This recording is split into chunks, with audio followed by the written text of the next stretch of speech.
अस्सलामु अलैकुम वरहमतुल्लाहि वबरकातुहू। विकीपीडिया, आप में से बहुत सारे लोग विकीपीडिया से वाकिफ़ भी होंगे, लेकिन क्या आप जानते हैं कि विकीपीडिया है क्या और विकीपीडिया से मालूमात ली जा सकती हैं कि नहीं, और अगर ली जा सकती हैं तो क्या उन्हें हम अपने तहक़ीक़ाती काम में शामिल कर सकते हैं। किसी को वो इन्फॉर्मेशन हम यूँ बता सकते हैं कि गोया वो एक ऐसी मुस्तनद इन्फॉर्मेशन है जिसे डिनाई नहीं किया जा सकता। क्या विकीपीडिया से हम स्कूल के होमवर्क कर सकते हैं, क्या रिसर्च का काम कर सकते हैं। इन तमाम सवालात के जवाबात आज मैं आपको दूंगा, लेकिन पहले समझते हैं कि विकीपीडिया है क्या। विकीपीडिया दरअसल दो अल्फाज का मुरक्कब है। एक लफ्ज़ है इसमें विकी और एक लफ्ज़ है इसमें पीडिया। अब मिसाल के तौर पर पहले विकी को समझते हैं। विकी को समझने से पहले हम इंटरनेट 2.0 को समझते हैं। इंटरनेट 2.0 ये वो इंटरनेट था जिसमें टू वे कम्युनिकेशन ओपन हो गई कि आप और वेबसाइट एक दूसरे से कम्युनिकेट कर सकते हैं, बैक एंड फोर्थ, आगे पीछे। मिसाल के तौर पे वेब 2.0 से पहले आप कोई फॉर्म इंटरनेट पे फिल नहीं कर सकते थे। वेब 2.0 की बदौलत आप अब इंटरनेट के ऊपर फॉर्म फिल करते हैं, वो इन्फॉर्मेशन आप सबमिट करते हैं, वो दूसरी तरफ जाती है, स्टोर होती है और आपको कंफर्मेशन आ जाती है। तो ये टू वे कम्युनिकेशन होगी, दोनों तरफ से बातचीत हो रही है। इसके होने के बाद बहुत सारी चीज़ें मोरिज़ वजूद में आई। मिसाल के तौर पे चैटिंग, कि भाई दो लोग एक साथ लाइव बात कर रहे हैं। अच्छा, फोरम वजूद में आए कि दो लोग एक दूसरे से बात तो कर रहे हैं पर लाइव नहीं है, ऑफलाइन है, मतलब एक वक्त में मौजूद नहीं है। आप आए, आपने एक क्वेश्चन किया और आप चले गए, उसमें आ गया कि फ़लाँ शख्स ने फ़लाँ क्वेश्चन भेजा फ़लाँ टाइम पर। उसके बाद कोई और आया, उसने क्वेश्चन पढ़ा, उसने कहा मेरा भी यही सवाल है, उसने लिखा भाई मेरा भी यही सवाल है, किसी को तो बता दे, वो भी चला गया, उसका भी नाम आ गया, टाइम आ गया। एक तीसरा आदमी आया, उसको जवाब पता था, उसने नीचे जवाब लिख दिया। अब कोई और पढ़ने वाला आया जिसका भी यही सवाल था, उसने कहा ओ ये सवाल पूछा गया था और 3 महीने के बाद इसका जवाब दिया गया, इस शख्स ने दिया और ये उसके जवाब हैं। बहरहाल ये फोरम हो गया जिसके अंदर ऑफलाइन कम्युनिकेशन होती है। अच्छा, इसी तरह एक और चीज़ मोरिज़ वजूद में आई जिसे हम कहते हैं ब्लॉग। ब्लॉग में क्या होता है, फोरम में तो मल्टीपल लोग बात कर रहे होते हैं और हर आदमी के बारे में आपको ये पता होता है कि किसने कब क्या बात कही। ब्लॉग में क्या होता है कि एक लिखने वाला होता है, जैसे होती है ना पर्सनल डायरी, बस ये है कि आपने पर्सनल डायरी अब दुनिया से शेयर कर दी है, तो अब आप is not necessarily it has to be about yourself. ये ज़रूरी नहीं है कि आप इसमें अपनी ही ज़िंदगी के बारे में कुछ लिखें। पर्सनल ब्लॉग्स भी होते हैं जिसमें लोग अपनी ज़िंदगी के बारे में लिखते हैं, लेकिन कोई भी टॉपिक से मुताल्लिक अगर आप इंफॉर्मेशन लोगों के साथ शेयर करना चाहते हैं तो वो ये आ जाता है कि ये आर्टिकल, ये ब्लॉग फ़लाँ शख्सियत का लिखा हुआ है और इसने फ़लाँ तारीख़ को ये ब्लॉग लिखा, और उस ब्लॉग को पढ़ने के बाद आप उसके ऊपर कमेंट्स कर सकते हैं। तो अब कमेंट करने वाले का नाम, उसकी तारीख़, कब किया, वो तमाम इन्फॉर्मेशन के साथ कमेंट जो है वो सबमिट हो जाता है। तो ब्लॉग लिखने वाले के बारे में भी आपको पता होता है कि किसने लिखा है, और फोरम लिखने वाले के बारे में भी थोड़ी बहुत इन्फॉर्मेशन आपको आ जाती है। अब आ जाएं विकी की तरफ। विकीपीडिया से पहले विकी की तरफ आते हैं। विकी बेसिकली WIKI एक ऐसी टेक्नोलॉजी को कहते हैं जिसमें बहुत सारे लोग मिलकर कंट्रीब्यूट करते हैं और एक चीज़ को मोरिज़ वजूद में लेकर आते हैं। लेकिन अव्वल तो आपको ये पता नहीं चलता कि इसमें लिखने वाले, इसमें कंट्रीब्यूट करने वाले कौन लोग थे, उनके क्या क्या नाम थे, उनकी क्या क्या क्वालिफ़िकेशंस थी और किसने कब कब क्या क्या इसमें कंट्रीब्यूट किया। ये इन्फॉर्मेशन आपके पास नहीं होती। अब विकीपीडिया एक एग्जाम्पल है। इसी तरह विकी ट्रैवल भी होती है। फिर लोग मुख्तलिफ जगहों पे ट्रैवल करने जाते हैं, उससे पहले वो देखते हैं इंटरनेट पे कोई उस जगह ट्रैवल करके हमसे पहले गया कि नहीं। तो बहुत सारे लोग जो उस जगह पहले जा चुके होते हैं, वो बहुत सारे लोग मिलकर कंट्रीब्यूट करके एक आर्टिकल बनाते हैं कि हम फ़लाँ सिटी गए थे। मिसाल के तौर पर सॉल्ट लेक सिटी यूटा गए थे हम, वहाँ पर हमने ये चीज़ें देखी, ये चीज़ें वहाँ पर देखना मत भूलना। तो अब वो जो शख्स आर्टिकल पढ़ रहा है वो अब उसको ये नहीं पता चलता कि इसमें जो 10 जगहों के नाम हैं वो एक ही आदमी ने लिखे हैं या 10 मुख्तलिफ लोगों ने लिखे हैं, 3 मुख्तलिफ लोगों ने लिखे हैं। वो कौन लोग थे, वो वाकई वहाँ गए या नहीं गए, वो कौन हैं, कहाँ से उनका ताल्लुक़ है, उनकी उम्र क्या है, कुछ नहीं पता होता आपको। अब इंसाइक्लोपीडिया एक चीज़ थी, इंसाइक्लोपीडिया एक अथॉरिटी थी ना। आप हर घर में जहाँ पे ज़रा शगफ हो वो इंसाइक्लोपीडिया बाय करने की कोशिश होती थी कि इंसाइक्लोपीडिया के 20 वॉल्यूम आपने बाय कर लिए हैं, शेल्फ पे रखे रहते थे। जब कोई आपको मालूमात हासिल करनी होती थी, भाई डिक्शनरी तो होती थी मीनिंग्स के लिए, और किसी चीज़ के बारे में आपको मालूमात हासिल करनी हो, जिसे आप हिंदी में कहते हैं ना जानकारी हासिल करनी हो, तो आप क्या करते थे, उनमें से कोई एक वॉल्यूम उठाया, अल्फ़ाबेटिकली ऑर्गेनाइज होते थे, उसके अंदर आप गए, आपने वो टॉपिक देखा, उसके बारे में आपके सामने तमाम तहकीकाती रिसर्च आ गया, आपको पता चल गया कि भाई ये इंसाइक्लोपीडिया ब्रिटानिका एक ऐसा तस्दीक शुदा इदारा है ब्रिटानिका कि जिनकी तहकीक पर हम भरोसा कर सकते हैं। इस तरह और बहुत सारी इंसाइक्लोपीडियाज थी, आज भी लोग रखते हैं। अब वक्त के साथ साथ क्या हुआ कि बुक फॉर्म से लोग डिजिटल फॉर्म पे शिफ्ट हो गए। जब डिजिटल फॉर्म पे लोग शिफ्ट हुए तो अब इंटरनेट के ऊपर कोई ऐसी रिसोर्स तो थी नहीं जहाँ पे जाके लोग मालूमात हासिल कर सकते। तो विकीपीडिया मोरज़ वजूद में आई।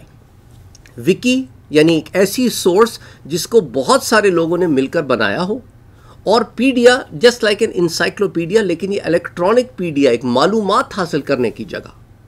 अच्छा, मालूमात हासिल करने की जगह से अगर आप मालूमात हासिल करें और उसको कोट करें तो कोई पॉइंट ऑफ रेफरेंस होता है ना। मिसाल के तौर पे आप हदीस बयान कर रहे हैं, तो अब आप कहते हैं ये हदीस मैंने बुखारी शरीफ में पढ़ी, तो बुखारी शरीफ एक ऑथेंटिक सोर्स हो गई। अब आप एक हदीस बयान करें और लोग कहें आपने कहा सुनी, आपने कहा जी मौलवी थे ना हमारे मस्जिद के मौलवी साहब, उन्होंने खुतबे में बताई थी। लोग कहते हैं अच्छा मौलवी साहब ने बताई थी, ठीक है, होगा, वैलिड ही बात होगी, मौलवी साहब ने ऐसे तो बात नहीं कही होगी। फिर एक थर्ड एग्जाम्पल ले लेते हैं, आपने किसी से हदीस बयान की और उसने आपसे पूछा भाई कहाँ से, क्योंकि मेरे दोस्त ने बताया। और जी आपका दोस्त, उसकी क्वालिफ़िकेशन, वो कौन है, वो आपके जैसा ही एक आम आदमी है या क्या है, कोई आलिम है, क्या है। तो अब विकीपीडिया में प्रॉब्लम यह है कि बहुत सारे लोग एक सोर्स के ऊपर कंट्रीब्यूट करते हैं। मिसाल के तौर पे वर्ल्ड वॉर 2 ले लें। वर्ल्ड वॉर 2 एक controversial war in a sense इस तरह होगी कि जो जीतने वाले हैं उन्होंने उसकी जीतने वाली तारीख लिखी और जो हारने वाले हैं उन्होंने उसकी हारने वाली तारीख लिखी होगी, लेकिन उनकी नज़र में वो तारीख जो जीतने वालों ने लिखी वो बायस होगी, कंट्रोवर्शियल हो गई, क्योंकि जीतने वालों ने तो अपनी शान बयान की होगी ना, उन्होंने अपनी गंदगी और गलाजत पे तो पर्दे डाले होंगे। लेकिन दूसरी तरफ जिन्होंने जो हारे हैं उन्होंने वो गलाजतें और गंदगियाँ देखी हैं। ठीक है, अच्छा, अब एक आर्टिकल है, उसके ऊपर दोनों तरफ से इंफॉर्मेशन आ गई, लेकिन आपके लिए ये तय करना मुश्किल है कि लिखने वाले की अपनी क्वालिफिकेशंस क्या है। भाई एक आदमी हो सकता है वो हाई स्कूल भी ना पास किया हो, 12वीं जमात भी वो पास ना किया हो, उसने विकीपीडिया पे एक ऐसा आर्टिकल लिखा जिसका उसके दूर दूर तक किसी इल्म से उस ताल्लुक़ ही नहीं है। वो उसने कहीं कोई किताब पढ़ ली या उसका पर्सनल ओपिनियन था, या अच्छा उसने अगर नीचे किताब का रेफरेंसेस भी होते हैं विकीपीडिया में ना, कोई ज़रूरी नहीं है कि वो बात मनोअन किताब में मौजूद हो सकता है किताब के उस पैराग्राफ से उसने ये बात अख्ज़ की हो और ये उसका ज़ाती ओपिनियन हो। ओपिनियन हो सकता है ना, ज़रूरी नहीं है कि वो टेक्स्ट एज इट इज़ किताब में मौजूद हो।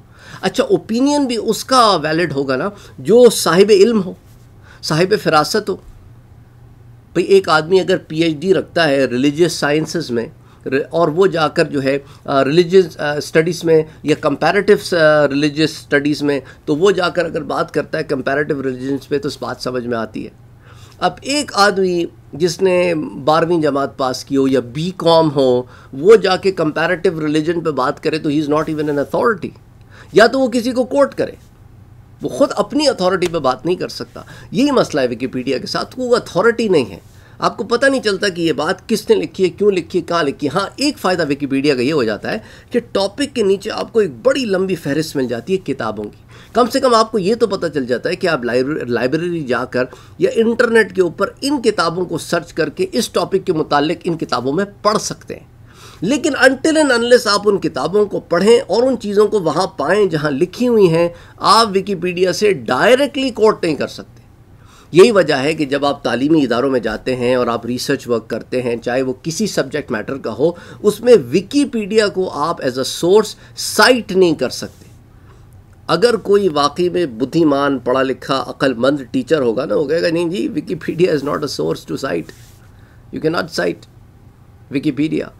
हाँ, आप ओरिजिनल किताब बिल्कुल साइट करें जी, ओरिजिनल किताब में मैंने पढ़ा है, फ़लाँ सफ़े पे ये चीज़ मौजूद है, ठीक है। उस ओरिजिनल किताब का पता आपको विकीपीडिया से चला, लेकिन अब आपने तो आगे पढ़ ली ना वो किताब।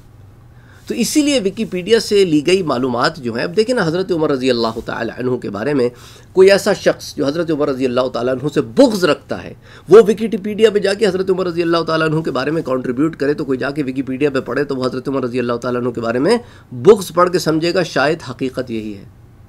इसी तरह कोई मौला अली करमल्लाहु वजहू से बुग़्ज़ रखता है, तो वो जाकर वहाँ पर कोई ऐसी बात ऐड कर दे और किसी ऐसी किताब का भी आगे हवाला दे दे जो ख़वारिज की लिखी हुई हो या ख़वारिज की सोच की निशानदही करती हो, तो लोग हज़रत अली रज़ी अल्लाह ताला अन्हु के बारे में गलत बात समझ लेंगे। तो इसीलिए, और लिखने वाला कोई भी हो सकता है, कोई सही सोर्स, ऐसे भी लोग हैं सोर्स सही आपको देते हैं, लेकिन उसके अंदर जो लब्बे लुबाब है वो अपनी गंदी छोटी गलीस फ़हम वाला लिख देते हैं।